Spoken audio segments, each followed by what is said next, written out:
And I was talking to Tuffy Stone at the Royal 2 years ago, and I was asking him and Chris Lilly both. I was like, what is the secret to you guys being multi-world champions? And they said tenderness. They're like, if you get your tenderness right, then that's when you're going to be successful. And you can adjust your seasoning after you take it off the grill or off the smoker, but you can't adjust your tenderness. Welcome to the Pitmasters podcast. On this episode, we have Christie Vanover from Girls Can Grill. We'll be talking KCBS judging, live fire cooking, team branding, and trust me, a whole lot more. So let's go.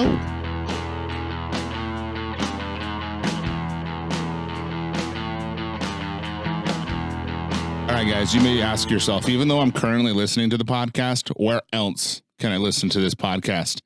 Well, we're on Stitcher, iTunes, Spotify, almost all podcast platforms. And don't forget to download and subscribe. You don't have to listen, just download and subscribe. You don't even, just from now on. We're on Instagram and Facebook at the Pitmasters Podcast. Also on YouTube, you can watch us talk live. Well, not live, recorded. You can check us out at thepitmasters.com to listen or sign up for classes. We have one coming up on December 14th at the Barbecue Pit Stop in Lehigh, where we'll teach you how to crush your next backyard barbecue competition. Again, there's going to be a lot of backyard comps this year in Utah specifically. And you'll have several chances to showcase the skills you'll learn in the class. So head over to thepitmasters.com to sign up. What do you got going on this week? Just getting ready to use my leftovers from Thanksgiving, man. There's a lot of leftovers from that party, Yeah, right? That was a big party. Yeah, and actually, we'd actually like to see a little bit of feedback, maybe on one of our social medias. Tag us on what you do with your leftovers. Like, I make turkey enchiladas with my leftovers, man. That sounds good. Yeah. Today, I'm actually cooking up 4 different pork butts. I'm doing a Cheshire, Duroc Compart, Prairie Fresh, and a Smithfield, and doing a blind taste testing. So I'll let you guys know how that goes next week. Yeah. But it was, we'll see how it goes. I just want to see. I seen the photos of your rib run the other day. That was actually a repost. I should have said that. That was a long time ago. Well, it looked amazing. Yeah, we did 6 different variations of ribs, and to get it right for the competition year. Okay. But I'm really hoping that the Smithfield wins out, because Cheshire pork is really good. But, Smithfield's right over there, and I can just grab it. So we'll see how that goes. I'll keep you guys on the down low. Is that the word? Yeah, I guess so. Yeah. What DL? Yeah, what works out the best, right? It's always easier if you could go get it from your local supermarket versus having to mail order it in. I know. Wouldn't it be cool to have like a Cheshire pork here in Utah and stuff like that? Someone out there, please. Yes. Open up a butcher that just sells awesome comp meat. Yeah, that'd be amazing. In Utah. All right. So, guys, we're going to bring in Christie Vanover. She is from Girls Can Grill. She is a cook's cook. She really can do it all. She does it, from live fire to pellet cooking to drum smoking to cooking at home to all sorts of stuff. It's crazy resume. So we're going to talk to her about a lot of stuff. Just kind of pick her brain so you guys can learn from her, because she does it all. So let's bring Christie in. Hey, Christie, how you doing? Great. How are you guys? I'm doing awesome. So let's just get right into it. So tell us about yourself, outside of Girls Can Grill. Who's Christie? Yeah, so I'm just a girl who loves to grill. I live in Las Vegas, Nevada, so pretty fun here, pretty great weather all year round for grilling. But I haven't always been a griller. I kind of got into this about 2015. I really let things kind of take off. I'm a park ranger by day out here at Lake Mead National Recreation Area, which is out here by where the Hoover Dam is.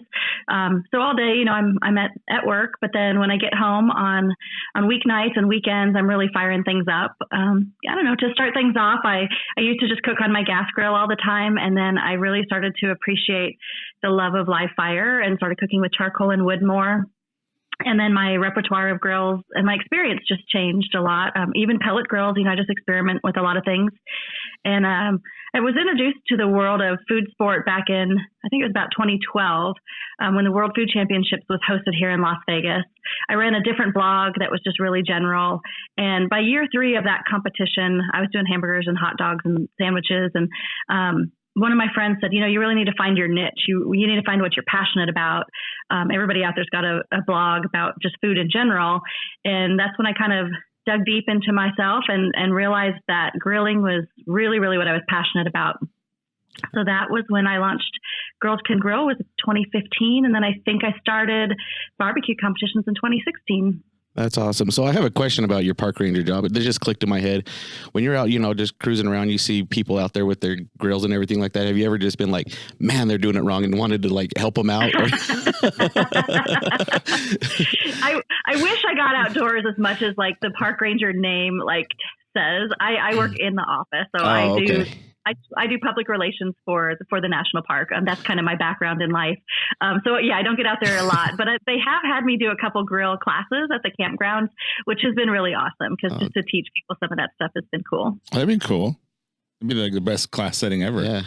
So what pushed you into barbecue specifically? I mean, and especially like competition barbecue. Yeah. So from the standpoint of just cooking over the grill, I just really loved the flavor. I love being outdoors in the fresh air and just looking out at the mountains in my backyard and just everything about that. And then I think it was really the challenge of cooking over fire that just kept drawing me in. I mean, because you can cook over a stove, you can cook in the oven, and you just kind of put things in there and kind of set it and forget it. But because there's a little bit of a challenge and a nuance of learning how heat works and understanding direct and indirect heat and just that whole fire management, it just kept drawing me in and making me want to master it and want to control it more. So I think it was that mixed with how awesome food tastes when it's cooked over live fire. And then as far as getting into competition barbecue, like I said, I was at the World Food Championships. I did that for about 3 years. And every year we would walk over to the barbecue section and I was like, God, I just love the vibe that I was feeling over there. People were just chill, hanging out in their gravity chairs, sipping on a beer or whatever, but it smelled amazing. And then boom, like 11:30 hit and it was like intense and serious and really focused. And, at the time I had no idea what I was doing over there. And I was just talking to people trying to ask them, what rub are you using on your brisket? And they're like, now is not the time, it was getting ready for turn-in. And so, yeah, then there was a guy who I met, or who found me online, who lives here in Las Vegas. And he said, I really think that you should be a part of the Nevada Barbecue Association. And I didn't even know it existed. So I went to a meeting, met a bunch of cool folks. And then what we do here in Las Vegas is we have a thing called spring training. And what that is it's a full 4-meat KCBS comp, but it doesn't count as part of the circuit. But you do a KCBS cook, and then we actually have certified judges who do the judging, and we have 45-minute turn-in windows. And during the 15 minutes that's extra, you actually get to listen to the judges give you feedback about your meats and how your cooks go. So I did really poorly at that competition because it was my first one. I didn't really know what I was doing, but I learned a tremendous amount of what it really takes. And just prior to that competition, they actually did a judges class. So I did that too. So I learned what the judges were looking for. And then following that, I did a competition class, like the class that you guys are about to give. I mean, same thing. It's really, I think, valuable to go to those classes and to learn from the pit masters on the circuit. So I did those 3 things. And from there, I kind of really honed in my skills and did a couple more comps. Well, actually, my first KCBS comp was, I think it was May, I want to say 2016 or 2017. And I got a call at my first comp. And from that moment, I was like, yep, I got to do this. I got to stay with it. So it's been a fun ride. Yeah. That first call it hooks you, man. It's game over when you get that first call. So you go to World's Food and there are all these people cooking. Go ahead. Real quick, finish that. No, I'd say, and I beat the guy in the call that I got. I beat the guy who I took the class from. So that too was like, yes. That's even better. Yeah. One day I'll do that. I have to go far, far east to do that. But the World Foods, it's funny because you go to the barbecue and they're all chilling in their lounge chairs. I get to see all the cooks out there like cutting onions and julienning carrots. And then, the barbecue guys are like, what's up? We're just cooking some meat on the thing. Yep. So your website, Girls Can Grill, is immense. There's a lot on there to learn. You go through everything. You have videos, you have blogs, you have reviews, you have all this stuff. So tell us about the website a little bit and what you hope to share there and what the purpose of it was. Yeah, thanks. So like I said, I started a different blog back in 2010, and it was, my husband is a veteran. He was in the Army for 20 years.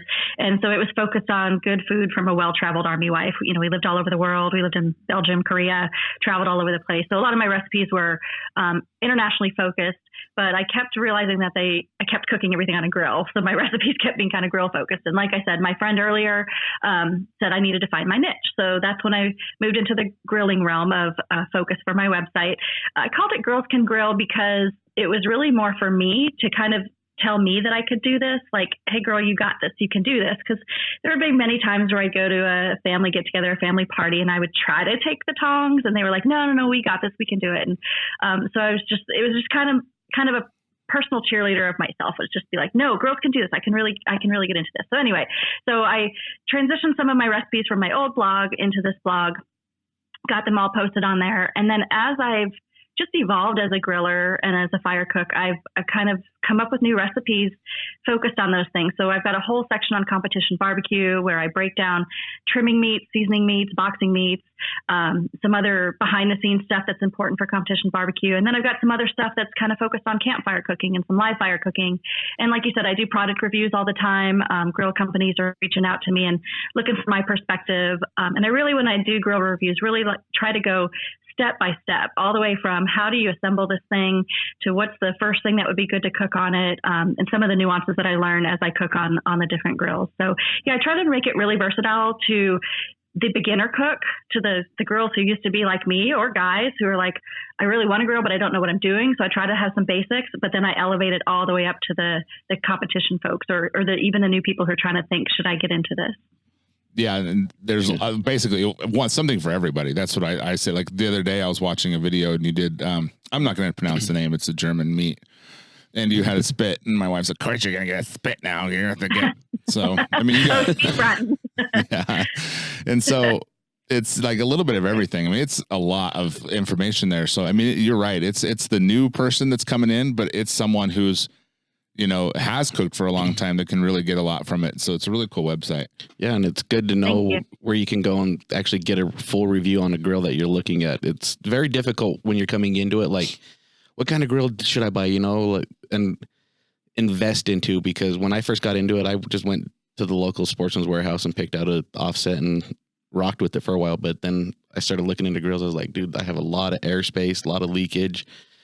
And then pretty much I took that $250 and threw it right in the trash can because I had to upgrade and find something new. But it's nice to have a resource to where you can go and get all those questions answered before you go and spend some money. For sure. Well, and I think the grill that you have can make or break you when it comes to barbecue as just not a professional, just as an individual. Because I had an offset smoker just like that, like you described, years ago, and I did not know what I was doing. I would throw in big things of mesquite, and so it was way over smoky. And yeah, my temps I just didn't know how to manage the temps, and so it kind of threw me off my game, and I didn't barbecue for a while. I would grill, but I didn't barbecue for a while because of that. And had I known, if I would have just got a better grill, it would have been life-changing. I think that's what the pellet grill has done to the industry, is they've made it really approachable and really easy. So people don't have to understand fire management.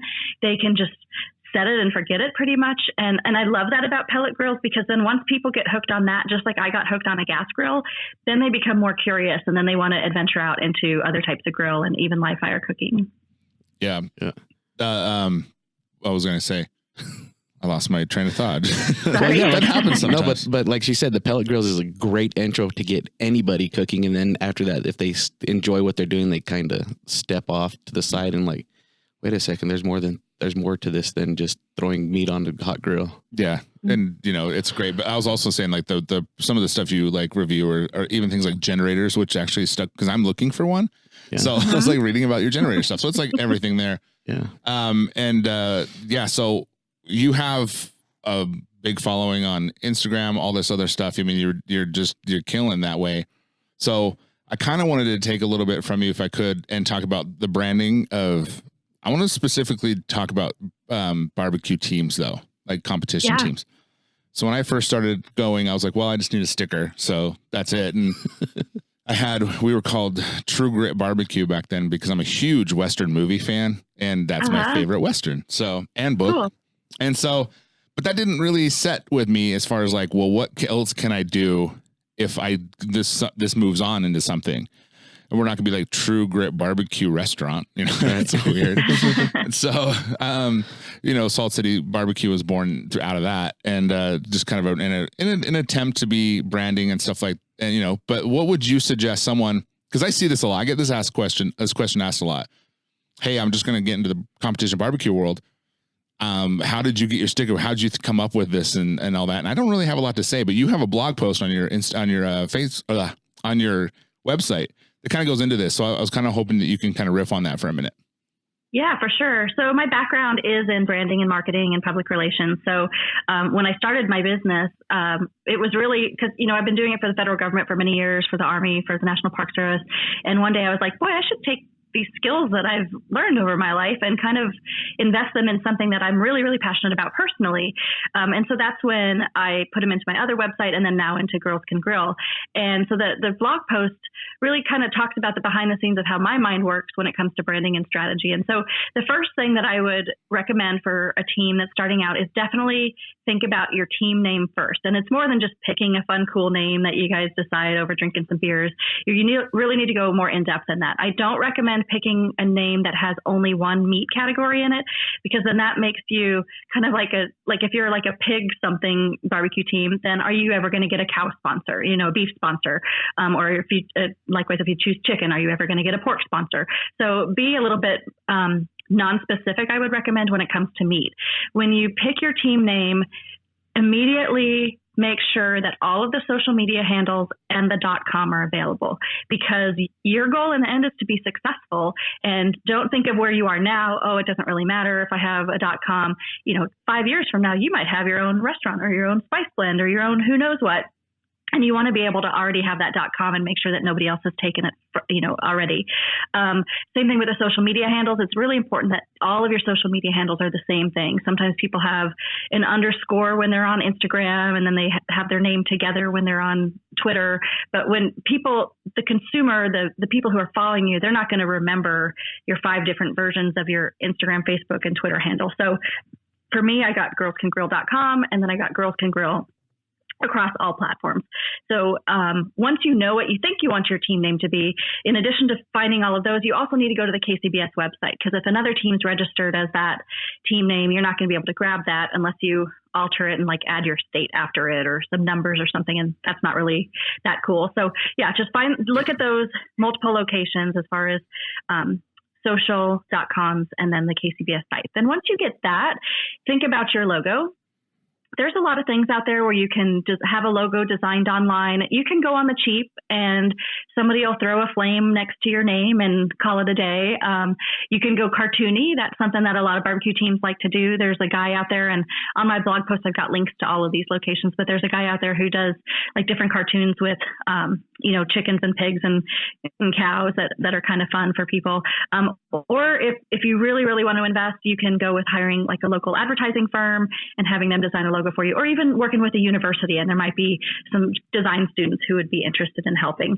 So there's multiple different ways you can go, and you can rebrand your logo. I mean, my logo started out pretty simple, and I just recently, as my brand has grown, I hired an ad agency and I just had my logo redone. So start with getting that name, and then you can roll into that logo development. Yeah, with the logos, I came across this. It became more and more difficult every time I tried to add like a cartoon with colors and everything. That's why I switched back to just straight black and white. To like when you go get silk screened or anything like that, it becomes more difficult, more colors and more, I guess, imagery you come up with. So from my side, I would recommend something really basic to start off with, black and white for your wallet to make it a little bit cheaper to get started before you jump into going and want to get t-shirts made, or even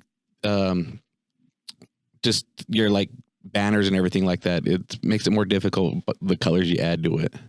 Yeah. And if you guys see my setup, I'm pretty, what's the word? Bougie. Yeah.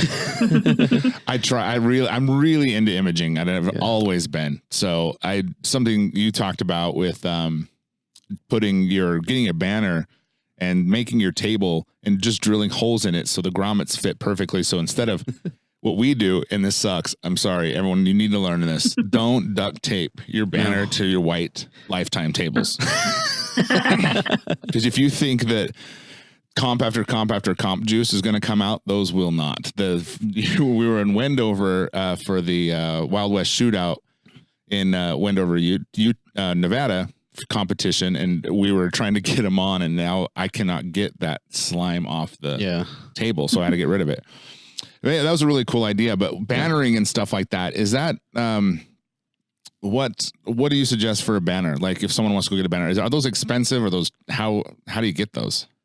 Yeah, so I've always just got them off of Vistaprint.com. I mean, there's local sign shops in just about every community where you can get some banners, but with Vistaprint, they offer 50% off sales all the time. So I think I get a banner, I think it's like a 2x6 or 3x6 with the grommets in it, so I can drill it right to the table. I think it's less, like $45 usually. So it's not too bad. And it's really good quality. I get the outdoor one. So I've had the one that I've had for like 4 years.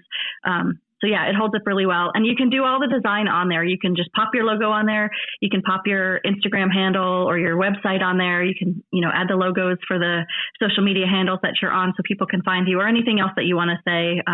If you're doing catering, obviously you can throw your phone number on there and stuff too. But they have a design platform on the website, which kind of a drag and drop and add a text box, and really simple. And then they also have designs that are already there if you want to start with a template. But from there, you just pick, and I go through this on my blog post, you just pick the outdoor version, you pick the grommets, and then they ship it to you really fast too.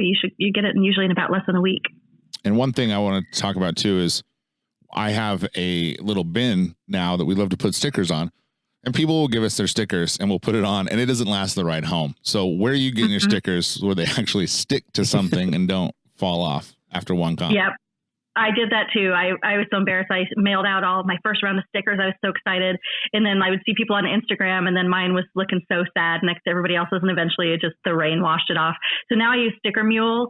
They're a little bit pricier because they last longer, but in the end, you're not having to replace things. So I think it's usually like maybe 50 cents a sticker or something, depending on the quantity that you get. But they're good. They can do straight rectangles and squares, or circles, or squigglier things, die cut.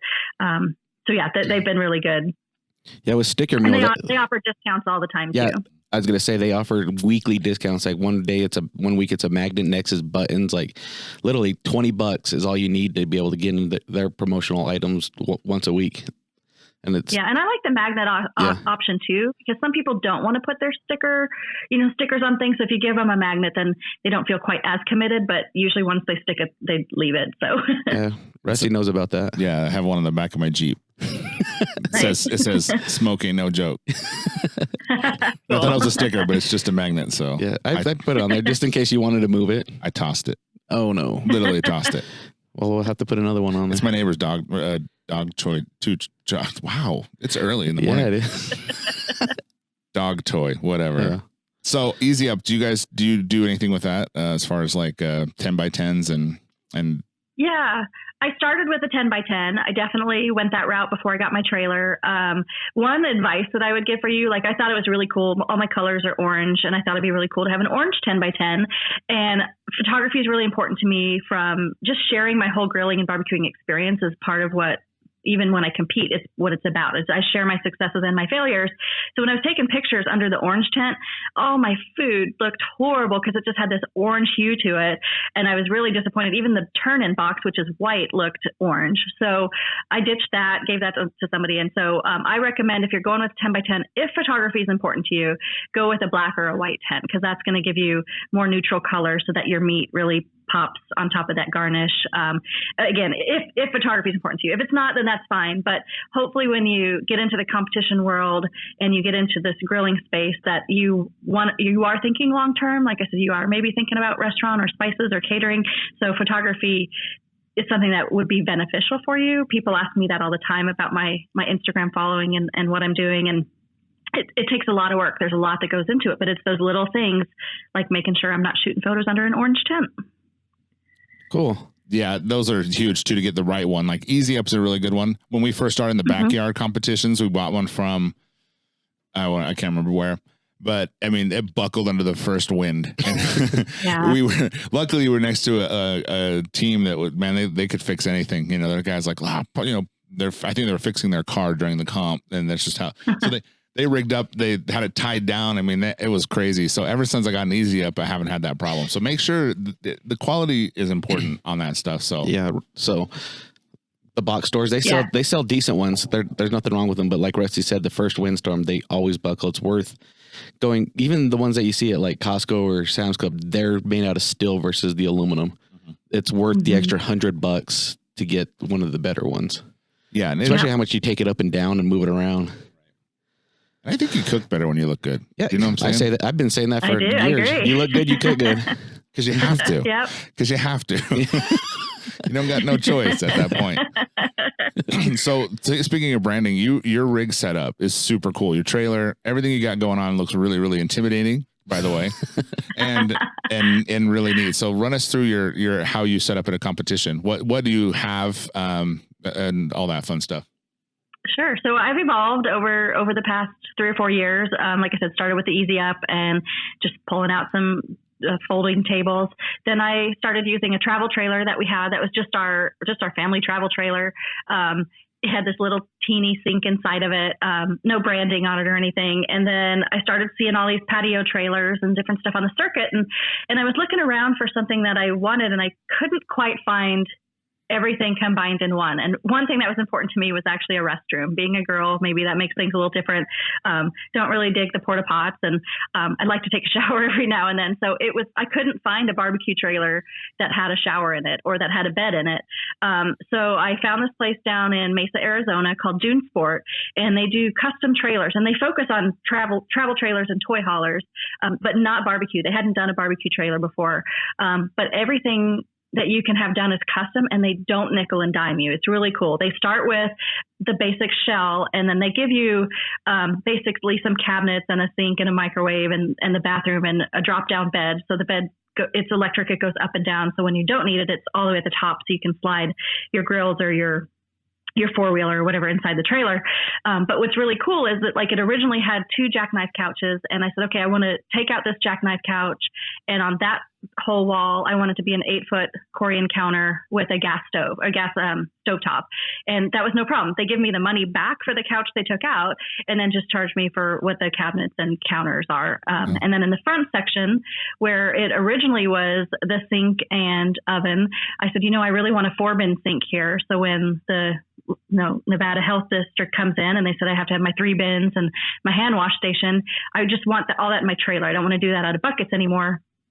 So I just got my sink, my 4-bin sink, stainless steel sink at Restaurant Depot, had it shipped to the Dune Sport company. And instead of them installing what they usually install there, they just built all of that in there and added cabinets around it and pushed the bathroom area a little bit to the left to fit it all. And again, they don't charge you for every little thing that they do. So it's really cool. When you walk into my trailer, on the right side is that 4-bin sink.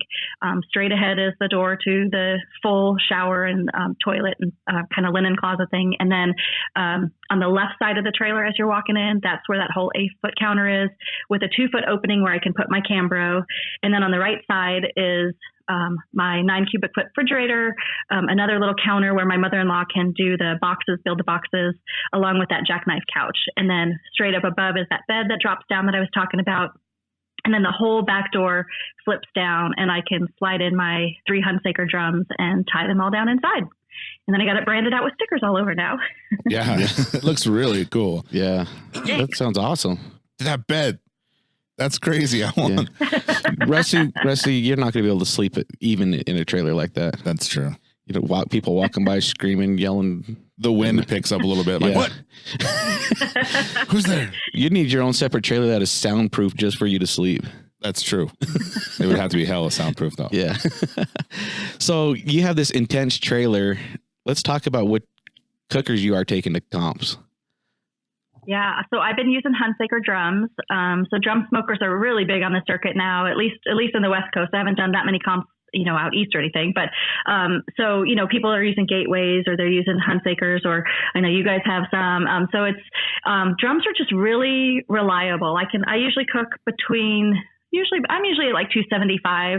I know some people go a little more hotter, a little more faster, but everything's been trial and error with me. I started out with, a WSM, Weber Smoky Mountain. I used some other barrel cookers. I've used pellets. I've tried a lot of things, but when I got these drums, I was sold on them, and they've been really, really good to me on the circuit and really good at comp. So, and they fit in my trailer really well, and they're orange, so they match my brand. So it all comes together. So narrowing down those drums wasn't easy for you because you have literally how many smokers do you have? Just throw it out there. 28 today. Dang. Yeah. So narrowing it down to those was not easy task. I guess when you're the wife, that's okay. Yeah. I know. That's so funny. Yeah.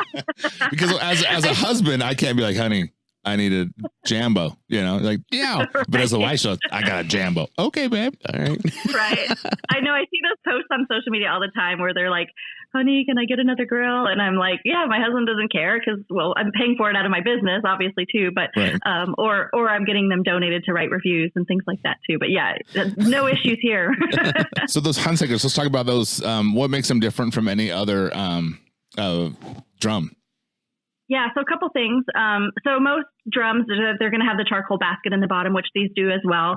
On top of that charcoal basket, they have this vortex plate, which has these slots in it, which helps to rotate the air inside. Almost like a convection oven. It doesn't actually spin, but as the air comes up, it kind of forces that air to spin and kind of help give you that even rotated cook on there. I really love that it's got a hole in the bottom for clean out. I have an Oklahoma Joe drum as well, and it's got the hole in the bottom too. I think it's a smart feature for drums because when some of the ash is going to come out of the charcoal bucket. You're going to get the grease from especially pork cooks, and to be able to clean it. The drum is almost as tall as I am because I'm only 4'11". But if I was using one that didn't have a hole in the bottom, it would be really hard for me to turn it over and really get inside and scrape everything out. So with this one, I can just reach in and I can scrape all that gook right down the hole, or I can hose it out and everything can just wash down through that bottom hole for cleaning. So love that feature. I also like the wheels on it. So living in the desert, our backyard is rock. That's just how things are in when you're in the desert Southwest. And some of the other drum smokers have like caster wheels that really just won't roll around on that desert landscape. So these have some big plastic wheels, kind of like a dolly. So I can just tip it backwards and roll it through the backyard as I'm taking it from place to place. Yeah, a couple of people had them. We competed with you down in Kanab, Utah this past year. And you weren't the only one who had them down there. There's a couple people did. And funny enough, all West Coast people, all Arizona people. So right. Probably what it is. Yeah. The wheels are huge. So what do you cook on? Go ahead. Yeah. So it's just those little things in addition to how it cooks, which is really important, but it's those little features that put it over the top for me. Yeah. You said that you cook on the weekdays, you cook gas, and on the weekends you cook charcoal. So what's your favorite to use at home out of all 28 of your smokers? Or cookers? Honestly, it's my fire pit with my Asado Cross, which is not really a grill per se. It's just my open fire pit that I throw logs on, and then my Asado Cross is basically a big metal. I don't even know how to describe it. It's just like a big metal stick with another metal pole across it, so it's a cross, and then I can hang meat or vegetables or anything else from it. And just because I've really learned to love live fire cooking more. Obviously, I love grilling and barbecuing, but again, coming to that fire management and understanding all that, that's when I have time on the weekends, that's a really cool one to play with. So that's a perfect segue because I listened to your podcast. It's the live fire cooking podcast. And thank you. You always talk about that thing, and I didn't know what it was. So everyone's like, Asado Cross. Oh, yeah, I put my Cheerios on Asado Cross. And I'm like, what is that thing? So let's talk about that podcast for a second. It's a really interesting podcast. It's a dare I say, a real barbecue podcast. You guys talk about all sorts of stuff. You guys kind of run the gambit. But it's mostly live, obviously, what the podcast says, live fire cooking. And that's exactly what you're doing there. So tell us a little bit about this podcast. Yeah, so I do it with my buddy Derek from Over the Fire Cooking. A lot of you probably follow him on Instagram. And then John Miller, who actually is one of the co-owners of Brio, which is a grill company that's this really cool open fire pit that's got like this plancha around the side. And kind of a Santa Maria style where you can raise and lower the grate over the direct fire. So the three of us get together weekly. We drop our podcast on Fridays, and we just talk about what we're cooking and some of the really cool things you can do over fire. So Derek was really influenced by Francis Mallman. That's when he started out. He was really focused on what Francis was doing, who is a live fire cook who just goes out in the middle of the mountains and Patagonia and just like lights up a fire and then cooks whole lambs, asadora style, which basically is using that cross, basically like spatchcocking a lamb and spreading it out and then cooking it over the fire and using that direct flame heat and radiant heat to cook things. So yeah, we really experiment a lot. We go camping together, we try things out, and then we just share them all on our podcast. One of the recent things I talked about was I used that cross to cook a Thanksgiving turkey, and basically hung it from the cross, and it was the first time I'd ever done it. So there's a lot of experimenting going on too. So we let people know what works for us, what doesn't work for us. And we just hope to inspire people to get out there and try new things. And then every now and then I throw in some of my barbecue stuff and the slow and low stuff in addition to the live fire stuff. And you also talk about the stuff that you do. Like, so it's cool because you guys talk about that, but you kind of bring it into our world a little bit and talk about your experiences with, going to the Jack and stuff like that. And then, your failures too. Like, I think that turkey, didn't you have to finish that off? I did. I finished it on a gas grill. It was so sacrilegious. It was like 5.5 hours and it was looking so good. But my family is looking at me like, are we going to eat yet? And usually they're waiting for me to photo it and video it. But it just wasn't quite there. I think it was like 1:55. And I was like, okay, I got all the pictures I need. I'm just finishing it off on the gas grill. But that's the cool part about the podcast is it's kind of like that. It's not like, hey, this is how we did this perfectly. It's like, this is how we learned and this is what we do. And because it's intimidating. I mean, I think about that, listen to that podcast. And like I told you when we talked earlier, every time I listen to that podcast, I want to run out in my backyard and light a fire and cook something, like I have chicken. So I'm looking at them going, I'm just going to cook you over this live fire. I get super pumped up. And so it's an inspiring podcast for people who smoke meat or just cook meat because it's a different way than we're used to hearing. And it also is very modern. You talk about things that we talk about, and all sorts of, so it's really all encompassing barbecue podcast. I really enjoy it. I appreciate it.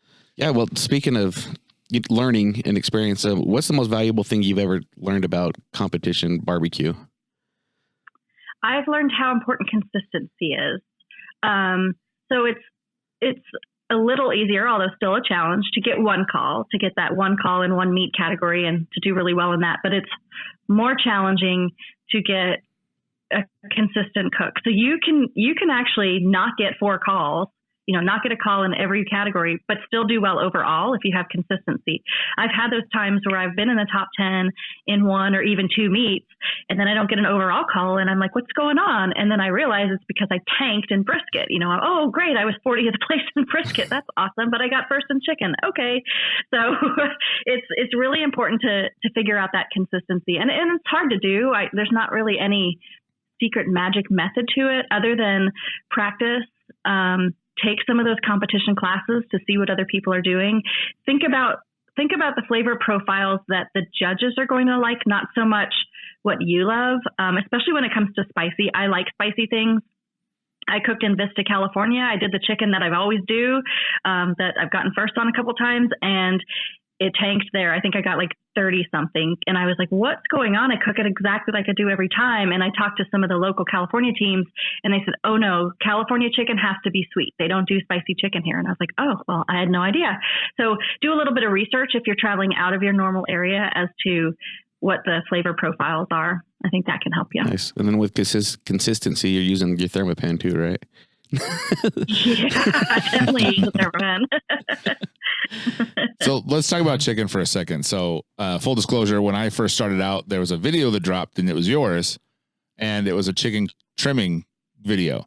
So I took that and Malcolm Reed's video and I showed my team, like, this is what we need to do. So watch these videos and practice. So there is a chicken competition trimming video out there. I would suggest that you do to look at. It's on your website. So check that out. But let's walk through the chicken process. Like, what is it that, couple tips you can give someone starting out with chicken, because it's really intimidating. Even if you do it, even if you watch your video and you do it, like, I swear that for me, it took 8 times to really get it. I mean, I saw videos and I tried really hard and I even took a class and I still struggled with it up until very recently. So what are some of the pitfalls you see people making with chicken and what they should avoid and some tips you can give with chicken specifically? Yeah, I used to hate trimming chicken. I was like, this is the worst part of competition barbecue. I would pay somebody to let me buy trim chicken from them. And now I actually love trimming chicken. It's like the therapeutic part of my trimming. I'm like, okay, here we go. And I get into a really good routine. I think I can do 12 in about an hour now. I've got it down really good. It comes down to the tools. I definitely recommend getting some like pruning shears that you get from the garden center, because I like to chop off both of the knuckles.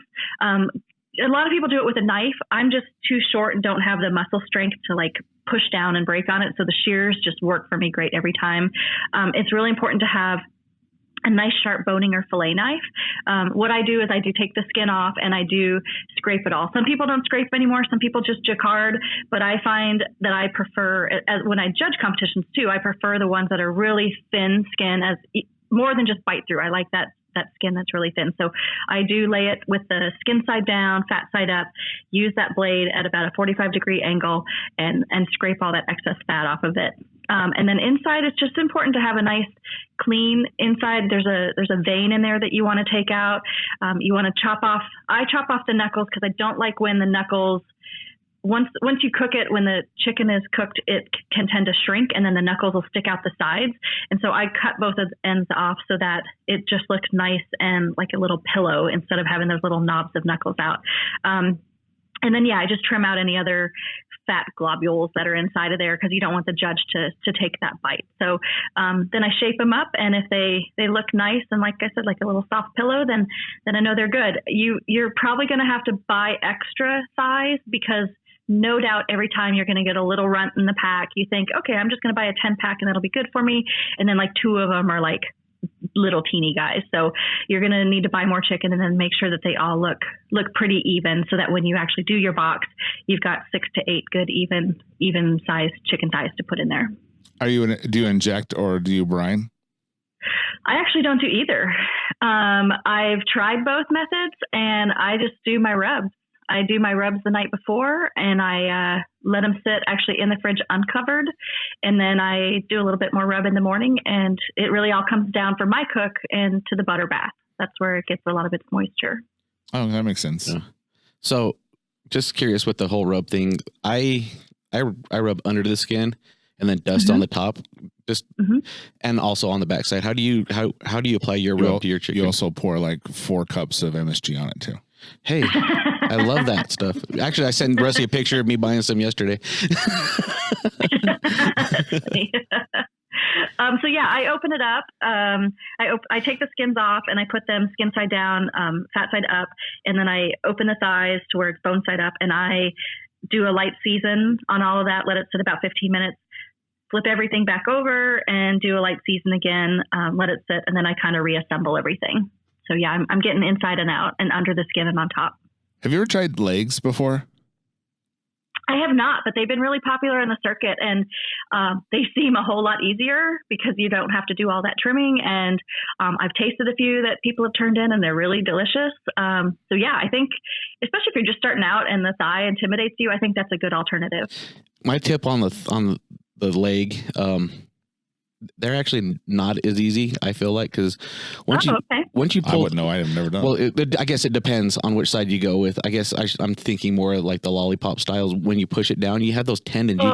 You have to pull each one of those out, and it's tedious and it's difficult and it's slick. No, I wouldn't do lollipop style. Yeah. I've done that before. I've heard all you do is it's just pull it out and friggin' you just trim up to where they cut the knuckle off and round it. The hard part is with the legs is they don't cook the same. Some will shrink, some will stay the same. It's not very consistent. I'm not like you, Christy. I'm not into I love going. I hate the dentist, but I would rather go to the dentist. All day. It's the worst. I'm going to start a new business where I just sell trimmed chicken thighs to comp teams. Either that or you name your price. I'm paying it. I'm telling you, barbecue guys, if any of you are engineers out there, if you come up with a machine that will defatten your chicken skin, you'll be a millionaire overnight. I think so. Heck yeah. I'd buy it. So you do KCBS judging, and you kind of mentioned that, and you do a lot of really big competition judging. And we're talking like not the local thing. I mean, we're talking the Jack, we're talking the Royal, or maybe the Royal, but I know the Jack for sure. Yep. I did both this year. So as a judge, let's talk about that. So you mentioned like as a judge, you can tell you like you don't like the certain kinds of chicken skins. What are certain things as a judge you're looking for? And I'm not, let's say not looking for, but kind of turn you off that people can avoid as a competition cook? Yeah, well, first I have to say that I love that I'm a judge and a cook, because I feel like I give the rest of the judges at the table a little bit of perspective. And I don't mean that in any disrespect, because I absolutely respect all the judges out there. There's judges out there who are certified master judges, judges who've, judged over 100 comps. But the perspective that I like to provide is just that level of detail that we do as cooks to put those 6 pieces of meat in the box, especially when there's new judges in there. No, we don't talk as we're judging the meat. We can only talk before the judging begins. And then after we turn in all of our boxes, we can kind of talk to each other and be like, what do you think about that? And then obviously once the whole judging of the 4 meats is over, we can talk some more. But I just love having those conversations with them to just give them a little bit of insight on some things. But as far as taste, when it comes to chicken, everybody's cooking really good chicken now. I've been really impressed. I do like, it's kind of fun when I get something different, like a drumstick, just for that variety. But the main thing with chicken that scores lower is if people don't have the juicy meat inside. I think that's where tenderness and texture is where people get docked, in my opinion, more on chicken. Taste, everybody's pretty, there's a lot of varieties of taste, but as long as you don't have anything that's, offensive, like something too spicy or something that's a little too sweet or something like that. If you're pretty balanced, you're not going to do bad there. But getting that really juicy bite of chicken thigh is going to make the difference. Brisket is kind of back and forth. Some of them can be a little tight. Some of them are a little over tender. I even myself am still perfecting brisket when it comes to the cook. I usually cook to 207, 210, depends on the altitude though. Altitude can be a big push. Some sauce their brisket, some don't. And I don't feel like judges dock so much for that. I think, again, it's a tenderness game. And I was talking to Tuffy Stone at the Royal 2 years ago, and I was asking him and Chris Lilly both. I was like, what is the secret to you guys being multi-world champions? And they said tenderness. They're like, if you get your tenderness right, then that's when you're going to be successful. And you can adjust your seasoning after you take it off the grill or off the smoker, but you can't adjust your tenderness. So really focusing on that is what helps get those 9s in a competition. And what, like you said, you mentioned those new cooks, new judges. What are some of the things you see that like you can give? Because a lot of, of course, being a competition cook, there's always like, oh, the judges are out to get us, So some of these new cooks, what do you see? Like you would be like, hey man, like that's, think like, I know that you're new to this. Here's what I would tell you. What are you telling these new judges?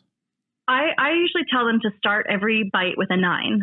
I said, start with a 9 and then think about from there where you're going. And I let them know that honestly, anything that's a 6 or below, even a 7 or below, depending on the comp you're at, is devastating to a team. And to think about how much work went into that cook to get to where it is. And so if you're, they can judge whatever they want. They're judge, they're independent. But I'll be honest, even my first time that I cooked, I gave a 4.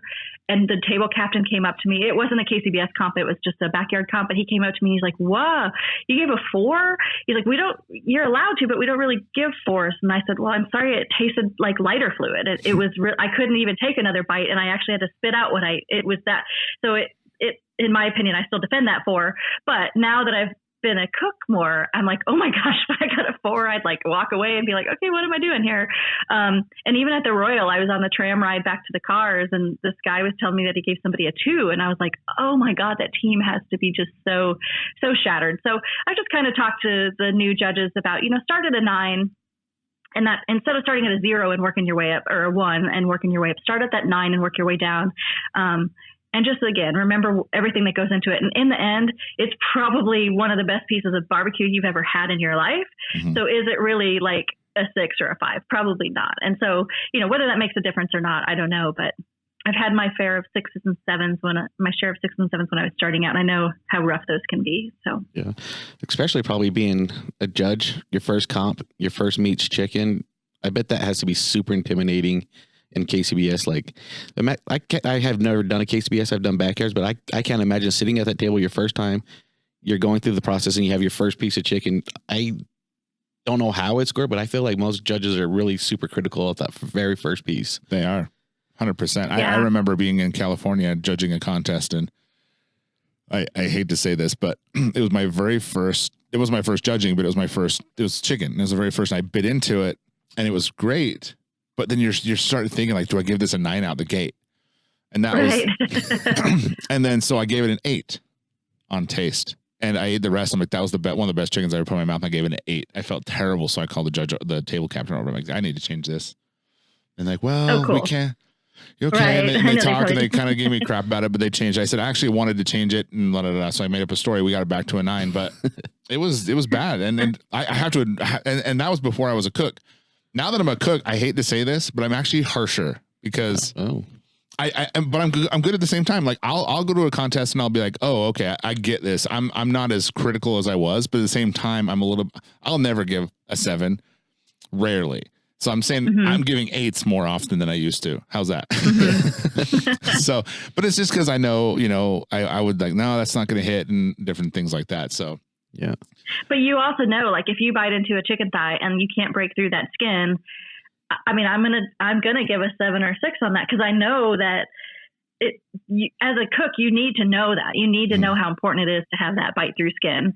But yeah, I'm usually at an 8 and a 9 too, especially the Jack and the Royal. It's so hard because those are the world's best teams, cooking there. And I might have given a couple 7s at the Jack, but for the most part, it was a lot of 9s. Wow. At the Jack? I was like, the Royal. I'm like, wow. Rusty's head just spun. Just went flip. What? Yeah. It gives me hope. There's also some international teams that participate in the Jack, and you can kind of tell those boxes. Not that it doesn't matter to me if they're international or American, but you can kind of tell that they don't look like the traditional box. Now, we don't judge. As a judge, you can't look at a box and say it has to look a certain way. It's all about when you're judging for appearance, it's all about, does this look appetizing? And so that's what we're judging for. And then does it taste appetizing? Is the tenderness good? So it's still, I'm judging on those standards, but you can still, like, I think one year I got a box and it was just a bunch of pulled pork, no sauce, piled up in the box. It just definitely wasn't like a traditional, it just didn't look appetizing. It just didn't have the good flavor. And so I doubt that was an American team that was made their way to the Jack. But so we talked to Travis Duffy of Last Call Heroes just a little bit ago about the Royal and how that process goes. Tell us about the Jack. Like, what is that? How is that like showing up? So I've never been to the Jack. I will be going this year. Yeah. No, I don't know. Well, that's the call. Well, at least as a podcast, we'll try to get there. Right. We'll try. Yeah. But we'll get there. But like, explain to me, like, let's say, because I do have a few friends who do get some bungs and they might be able to go. And it looks like they will because they're the only ones that got them in that state. So what do they get to see coming into Jack? What do they need to prepare for? What does it look like? What's the feel and all that? Yeah, there's something magical about the Jack. It's different than the Royal, the Royal being spread out on the big speedway. There's just something about being down in the hollow. You're driving through Tennessee. It's fall. The leaves have changed, and it's usually pouring down rain because that's just the time of year it is. But you pull into this area, you can just smell, the bourbon or whiskey distilling, and you set up in this big grass field park with all the rest of the teams down there. And I don't know, there's just this crispness in the air. There's just something magical about the place. Show up early, get your spot. And then there's a few different activities going on. A lot of people like to eat at Miss Mary Bobo's, which is just this traditional family style restaurant. It's pretty hard to get into. So you get your reservations for that early. There's a parade that happens with all the teams. You get your Jack banner, which is an accomplishment in and of itself. And you parade through the streets, and then you head on up in the buses up to Barbecue Hill, which is basically the top of this hill at the top of the town where you can kind of overlook the whole town. They do a big thing up there with usually it's fried chicken, non-barbecue food because everybody's barbecuing all weekend. And you just have a good time. There's bands. There's this iron pig that you put your barbecue regrets in, and then they set that on fire. Just a lot of different traditional things. And then when it comes to cook day, obviously it gets really serious Friday night and rolling into Saturday. There are people walking around because it is a festival, so there's other community activities. And then you have to go a little distance to the turn-ins, kind of like the Royal, although maybe not quite as far as the Royal. But you do have to walk a little ways to the turn-ins. Some people will have like cowbells or triangles to like push the crowd away and have a couple people run into the tents with them. One thing that's different at the Jack from a spectator standpoint is as a spectator, you can actually watch the judging. So all the judges sit in an open tent and there's bleachers sitting there and you can watch them and kind of see what's going on. And then as judges and the table captains, we'll bring our extra food to the crowd. And so they get to sample some of it too. So that's really fun for them. There's also ancillary contests. There's a chef's choice. There's a sauce category and there's a dessert, and the desserts are just amazing, just so creative. And then there's the award ceremony, which is really cool. Everybody, a top 10, you get a barrel head with everything engraved on there, and then some big prizes. This year, I think they upped it to $25,000 for the grand prize, which Travis Clark got from Clark Crew Barbecue. And then also they just announced that they're going to be changing the date. So it's usually I think third or fourth Saturday in October. This year, they're going to move it up to October 10th. And after having like 3 or 4 years of really heavy rains, they said, let's see if we can adjust this. And they're hoping that they're going to have some better weather October 10th. So it'll be a few weeks after the Royal, given there enough cushion room there, but moving it up. So hopefully it'll be nice. Hopefully it won't be as cold and won't be as rainy. What was the judges like? I mean, how was judging the Jack? I mean, was it just the hardest judging you've ever had to do? No, it's a really cool experience. There are quite a few celebrity judges, I guess you could call them, which some of the teams are not super thrilled about. They wish it was more like Master CBJs.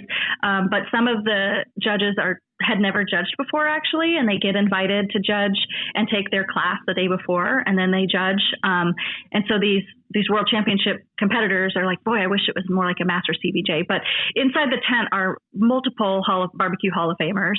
Mike Mills, Chris Lilly was in there this year because he wasn't cooking. Dr. Barbecue, just a variety of those folks. And then there's some local Tennessee news and weather people who are in there. Those are some of the celebrity type judges, although many of them have now judged this year after year after year. So I wouldn't call them rookies by any means. And then there's people like me who just have kind of a big social media following who we've been invited to judge. My sister actually works for Jack, so that's how I kind of got my in. And then there are Master CBJs in the tent as well. So it's quite a variety, but one thing that KCBS is really good about is splitting up the tables and evening out the tables so that you're not going to get that table of death that's like all brand new judges who just took the class yesterday. Those folks are going to get split up with those Master CBJs and the Barbecue Hall of Famers and the other certified barbecue judges. And following you on Instagram and the stories are the best because you just you're like reporting, kind of down there. You're the Royal, like running around interviewing, talking to people, showing stuff. It was really fun to watch. So obviously, if you're one of the few people that don't follow you, please, you should follow Girls Can Grill on Instagram, if not for any other reason that. So that's always fun to watch. And then you just went to New Orleans for the Smithfield competition too. That was pretty cool. That was a lot of good teams there as well. Was that also hard to judge, or is that the similar situation? So I actually didn't judge that one. Smithfield graciously sent me there as media. So I was there to just kind of share it with everybody. It was a really cool competition. It's the first time this has been done. So the top 24 teams that were in that Smokin' with Smithfield contest throughout the year were invited. And then they did kind of it was a bracket style, kind of like March Madness. So the first day on, I think it was Friday, or maybe it was, I think it was Friday. The top 24 teams competed, and then they announced the top 12. And those top 12 moved on to cook the next day. And then those top 12 competed on Saturday, and then the top 6 were narrowed down. And then on Sunday, those top 6 competed to name the grand champion and then national barbecue champion. This is the first time this competition has been done. The organizers, Sterling Ball from Big Papa Smokers and Tuffy Stone and Smithfield, they were awesome. They were really tremendous. And it was cool because it was intimate. It was on a speedway as well. There actually wasn't supposed to be a race that day, but for some reason there was that whole weekend. It was an unexpected twist for Smithfield. But other than that, it wasn't open to the public. So there weren't crowds. There wasn't any of that. Instead, it was just these 24 fantastic teams who were really just focused on their barbecue. And then one of the guys said, I spent more time trimming meat than I did sleeping because everybody has to cook with the same meat. So when you show up, day one, they do a little ping pong ball, like the lottery bingo things, and they pull a number out and they say, okay, Iowa Smoky D is your number 5. And so then he goes to the number 5 Yeti and he takes that Yeti, and that's got his chickens in it, his pork in it, his ribs in it, and his brisket in it. So everybody had the same A9 briskets. They had Smithfield ETs for pork and pork ribs and butt. And I can't remember the brand of chicken, but they had chicken as well. So they all had to cook the same. So that was a really cool, even playing field. You didn't have some people flying in some fancy brisket from somewhere. It was all evened out. So, and then the second day, I think it was the last day when it was down to the 6 teams, they actually gave them 2 full birds. So they had to break down the chickens and create their meat. And it was interesting because with 2 birds, you only have 4 thighs. You only have 4 drums. You had to turn in some dark meat and some white meat, but you couldn't give 6 thighs to the judges. So you had to be able to show your skills as a chicken cook to be able to turn in some good stuff. And from a judging standpoint, there were the same number of judges as there were teams. So the first day there were 24 judges. So you had 4 tables of 6. The second day it was down to 2 tables of 6 judges. And then the last day there was just 1 judge's table. And the judging system was different. Instead of the KCBS style, because this was all sanctioning bodies were competing in this, and actually all sanctioning bodies were represented in the final 6, and the smoking 6, as we call them. And the judging wasn't KCBS style. It was either 1 to 12 or 0 to 12 is how you score. And instead of appearance, I think it was presentation. Instead of taste, it was flavor. And instead of tenderness, it was texture. And then when they give all their scores for the 6, then they were actually asked to rank them on the table, which you don't do in KCBS. In KCBS, you're not supposed to compare one box to another box. But the reason that they decided to try this scoring method is because if you've got the world's best or the nation's best teams cooking, and they're all going to be getting straight 9s, or at least, maybe 3 on the table are going to have 180s, how do you decide who's the best? So I might give a 999 to one team and a 999 to another team, but I really know that team, team number 1 was better than team number 2, but they still didn't deserve an 8 as team number 2. So by ranking the tables, they could all be perfect, but one was just a little bit better than the other. So they did that. And then if you have a table rank of like 1, you get a couple extra bonus points or something. So that's kind of the tiebreaker right there. It's just a true tiebreaker, not a flip of a coin. You just made me really nervous. Yeah. That's really intense. I think my palms are sweaty right now. But that's just a cool thing you can sign up for Smithfield. You can sign up to be part of it, and certain competitions they sanction that if you win or whatever, you just put in your pork scores, and then you get a point system. At the end, they take the top X and they go to New Orleans, which is, I don't think it's always in private New Orleans. And how did you not eat everything while you're doing it? I used to live there, and that's the best food on the whole planet. Yeah. It was pretty fantastic. We, of course, did the Cafe Du Monde, and we did Parkway to get our po' boys. And there were a few different other media folks there with me, Learning to Smoke, who lives out there in Utah, and Girl Carnivore, and Nibble Me This, and Grillocracy. So the 5 of us just would jump in an Uber and and Wiley Smoke, who's out of, I think he's out of Chicago. But yeah, we would just jump in an Uber and go find New Orleans food, and then head back to the racetrack and hope that the judges had some extra food for us to taste, which they did. And oh my God, the brisket slices that we had the opportunity to sample were just really phenomenal. It was a good group of guys, a good group of, and girls. And it was just it was just a really cool, like I said, intimate's the best word I can use to describe it. They all respect each other. There's a lot of integrity there. And they were all proud of each other, no matter how anybody placed. They were all exhausted because it's the world's first triple header barbecue competition. But it was a really special time. And I hope they're going to do it next year. It sounds like they probably are. I don't know that they'll stay in New Orleans. They're kind of looking at different options. And they might not do it in the fall. There's talk they might move things to the spring too. So yeah, we'll see. But I think it's awesome that Sterling Ball and Tuffy and Smithfield came together to try something new for barbecue, to kind of shake things up a little bit and keep things innovative. And I hope that they and others continue to try to do that in the barbecue world. Yeah, if you guys ever go back to New Orleans, if they does go back to New Orleans, you guys go. First of all, don't eat for a week. Second of all, go try the bread pudding at the Quarter Two Sisters. I used to work there. Oh.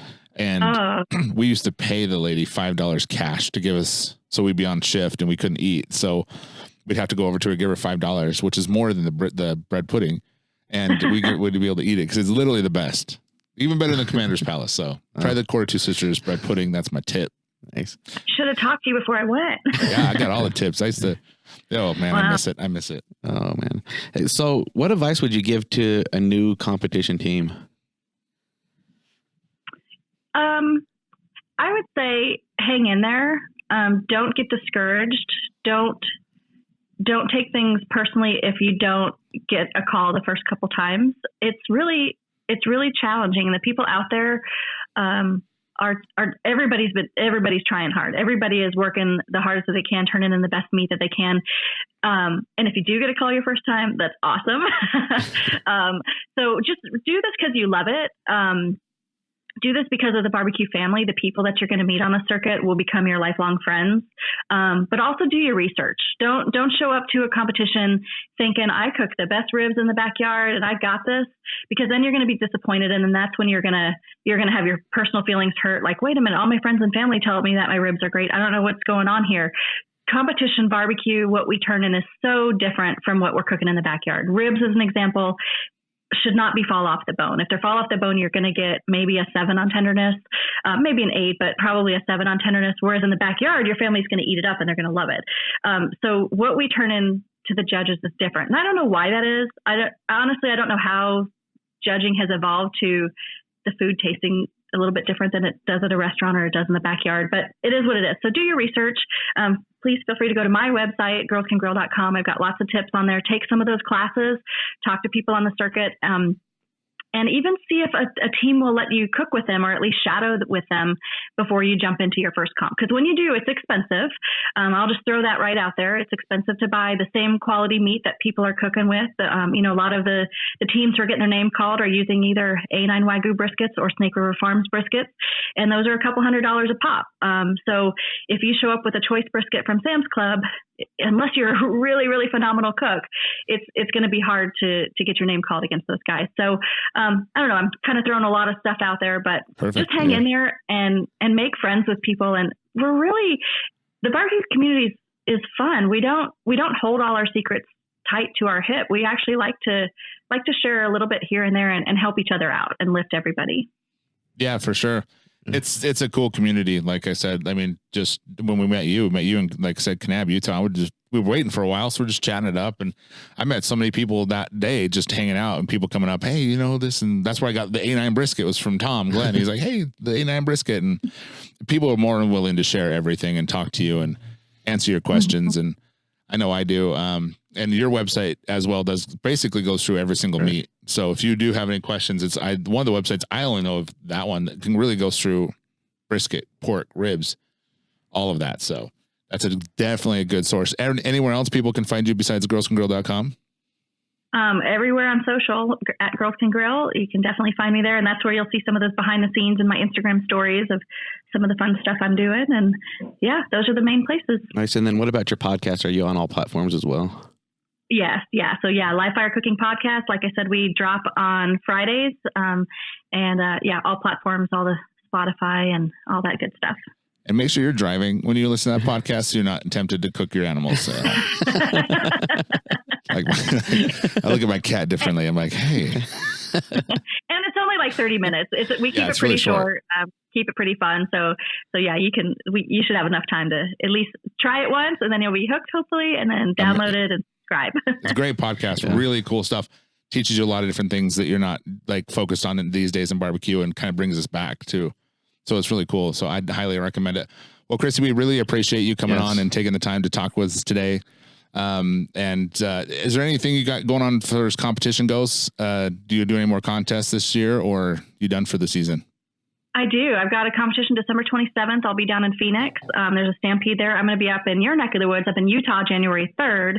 There's a St. George competition that's happening. So those are the two big ones. December 7th, I think, I'm actually flying out to Missouri. I'm going to take a class from Shake and Bake and Getting Basted. So those are two guys who actually competed at the Smithfield Championships. So again, I'm always trying to learn.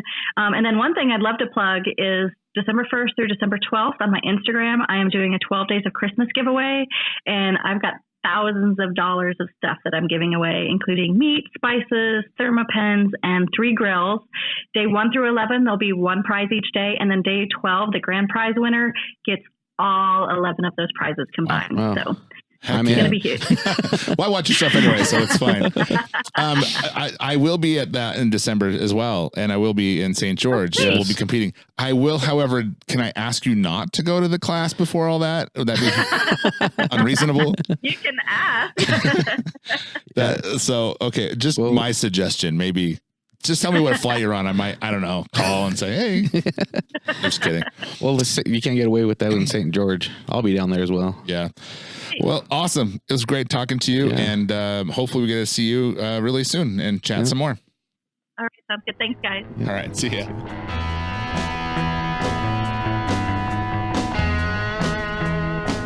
All right, well, that was Christie Vanover from Girls Can Grill. Like I said, we met her couple this season actually, and she's a great person to talk to and chat with, and has tons and tons and tons and tons and tons and tons and tons of knowledge. So if you guys ever are in a competition and she's there, feel free to walk up and say, hey, even though her rig's really intimidating, it is. Go say hi. So super cool person to talk to and get to know. All right. Again, guys, you can find us on all platforms of podcasts. Pitmasters.com if you want to listen there. Our class will be on December 14th again. Just so you know, Lehigh, Utah, at the barbecue pit stop, will be teaching backyard competition. And again, there will be several backyard competitions to use those skills in. Yeah. And we're teaching literally from out of the package into the box. So everything in the middle, we are going to cover. And I will be teaching my exact recipe that I use this season. So it's going to be everything I use for a competition this coming up season. So, sign up for that on our website. You can go to our, on iTunes and listen to show notes. We will be putting links. So if you're driving, you can, don't worry about looking something up on your phone. Just get back, look at the show notes. We'll drop all the links that Christie mentioned, and her links and her podcast links, and even probably the trailers. I try and link everything I can. Yeah. So just go to the pitmasters.com and you'll find everything you need to know about us and our guests. Yep. And that will do it for us, guys. So thanks again for tuning in, and we'll see you next week. Thanks, guys.